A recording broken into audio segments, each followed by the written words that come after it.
Le Pays des Herbiers est très heureux d'offrir ses vœux à tous les Vendéens et bien sûr à tous les habitants du Pays des Herbiers, de nos 8 communes. Des vœux de bonne santé et des vœux d'énergie pour toute l'année 2025.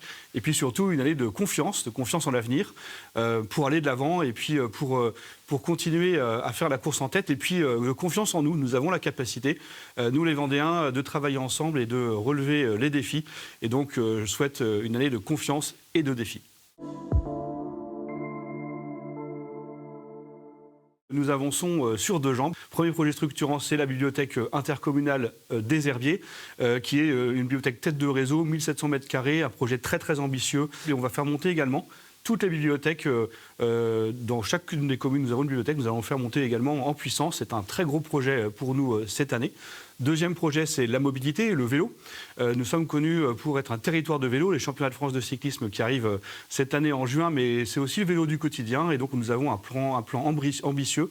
Nous avons été labellisés territoire cyclable parmi seulement 27 territoires en France. Et donc nous avons un grand projet pour relier toutes nos communes à la ville-centre et permettre à chacun de pouvoir se déplacer en vélo. Et puis le troisième projet structurant cette année pour nous, c'est le château du Bois-Tissando, un château qui est devenu aujourd'hui intercommunal et dans lequel nous voulons faire revivre et dans lequel bien, nous trouverons plein d'offres culturelles, touristiques, mais aussi en termes de développement durable. Ça va être très familial et très apprécié.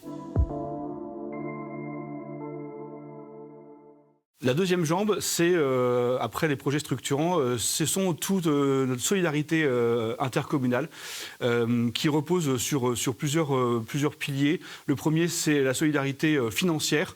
Et nous cherchons à avoir une harmonie au sein du Pays des Herbiers, que chacune de nos communes puisse avoir ses services, ses écoles, ses commerces, etc. Et donc c'est évidemment ces projets. Et donc, nous avons plein de projets dans nos communes et nous en sommes très fiers. Et la communauté de communes y participe très largement pour cette année encore 2025. Le deuxième solidarité, c'est la solidarité économique. Là aussi, il n'y a pas de croissance sans économie et nous allons cette année encore développer des zones économiques. Nous y travaillons, notamment près de l'autoroute et dans chacune de nos communes également pour que chacun puisse trouver chaussure à son pied, si j'ose dire, et que chaque entreprise puisse se développer harmonieusement aussi sur ce territoire. Cette année, notre grand projet, c'est la mutuelle intercommunale. Elle commence à se déployer dès janvier. Tous les rendez-vous sont pris aujourd'hui, nous en offrons de nouvelles. Donc l'idée, c'est que chacun puisse venir comparer. Donc voilà, on a des projets structurants d'un côté et puis de l'autre, des projets de solidarité.